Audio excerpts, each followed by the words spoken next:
Hello, welcome to Excel Highway. In today's video, I want to share with you a CRM I created in Google Sheets that I use for, basically every day for my business as a freelancer and a content creator.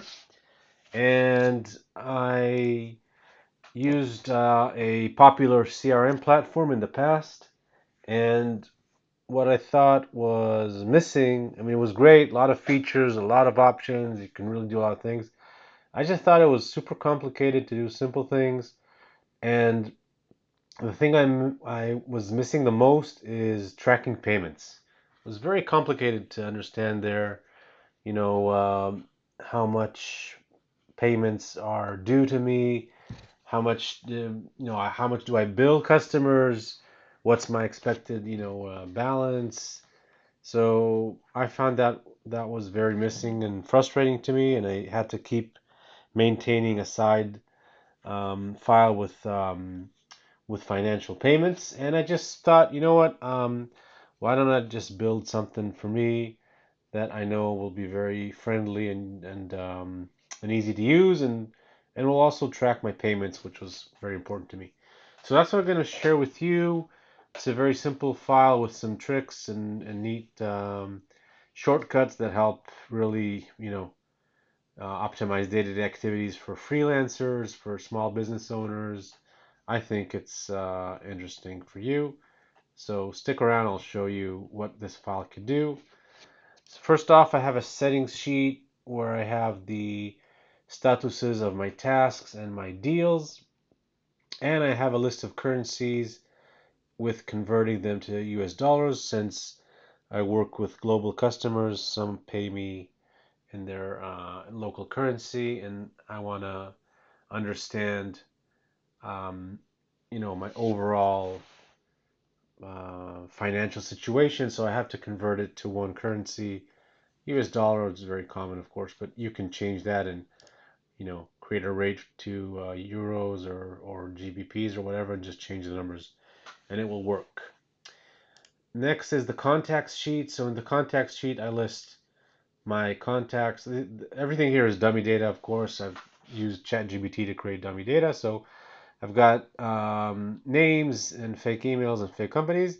And then these columns are automatically calculated from the other sheets. I can see the last activity for that customer, the currency, what's my revenue, and the balance, what's still owed to me. So it's like a high-end resolution view of my contacts. Next is my deals sheet.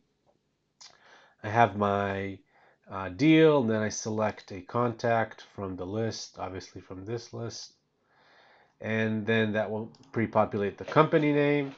And then I have my statuses for the deals, whether it's a discovery, in progress, paid in full, or completed. Okay. Then I have the active task, which is automatically pulling tasks from this sheet, which we'll see in a second. And basically everything here is also automatically calculated. So let me just increase that a bit. It should be paid. All right, currency. All right, so we have the active tasks pulling from the tasks. And then all the dates, the currencies, the deal amount, and paid and open, that's coming from the payments sheet that we'll also see in a second. So basically, on a glance, on a project or deal level, I can see that for my website redesign project, these are my open tasks. That is when I started. That's my last update for payments. Okay, that is my deal amount. That's what's paid so far, and that's the open amount. And that's the amount converted to US dollars. So this is from Canadian dollars to American dollars, from euro, etc., etc. That's the deals sheet. In the task sheet, that's where I fill in tasks. So I select the deal name, and then it will populate the contact associated with that deal, and then just write whatever task, and I can start filling in if it's new, active, or done. So let's just show you an example. So say new task, and you see automatically the status date will update. So this updates every time you make changes here. And as soon as I switch to active, it's going to have an active days counter over here just for the active. And if I click on done, then this line will be hidden. So that's why you see some hidden lines here. Also, you see yellow and red. So yellow lines are the ones that are above 14 days active, and over 30 will be highlighted in red, just so you see, okay, I've got some tasks I need to finish up. So that's the task sheet, some small automations, some small conditional formatting that really highlights. Payments, that's a big sheet. This is where I track all the payments. So I have my deal, again, populating the contact. I'm gonna define what the work was done. This is really good, when you have a project with someone that has iterations, so you can, write down to yourself what was done, and then when you invoice them, it's clear what they were invoiced about. You don't have to start looking into your files and your work. And then I have these four, let's say, steps for each process. I have the work completed itself, right? I have the sent to customer, so I send the file or whatever, and it's basically in their hands, testing, etc., so they can use them back and forth. Then I send the invoice, payment sent, and eventually customer paid. Next step, I see it's a complicated, let's say, formula, but basically it's always going to automatically show you the next step. So if I completed the work, then I have to send to customer. If I send to customer, I have to send invoice. If I send invoice, I have to wait for payment.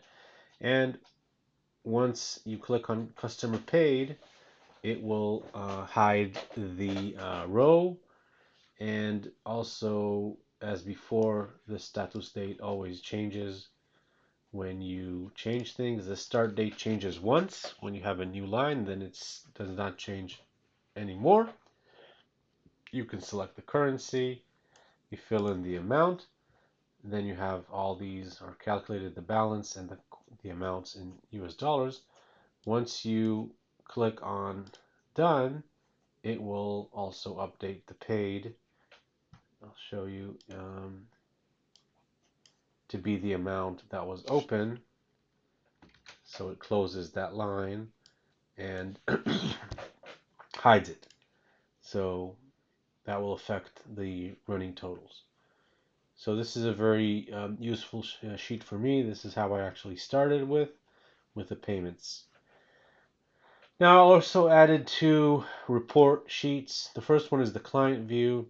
So you select a contact and you can select a range of dates. If you double click, then it's calendar. Again, double clicking, or I can just delete so I don't have to have a date range. And basically it's going to give me in a snapshot some information about my contact, their email, their company, what was the last activity done for them, what's the currency, what's the total deals amount, what was paid. Let's look for someone with a little bit more information. So you can see if it's not in dollars, I have another call up here that shows the money in dollars. This is the local currency or contact currency, currency, sorry, and that's in dollars. And I also have on the bottom two tables. That's going to show me just the active tasks per deal and the task definition and the status date. Basically, it's going to take the active tasks here associated with that contact and the payments, all the payments.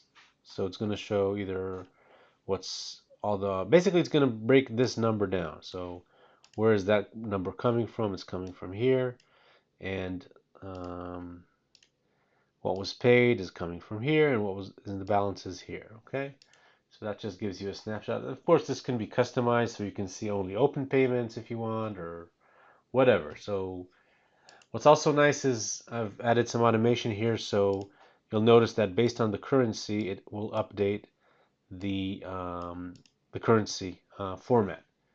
So if I select, let's say this one is dollars, so you see it will change. Now it's changing dollars, and also it auto adjusts the size of the width, so it makes more sense.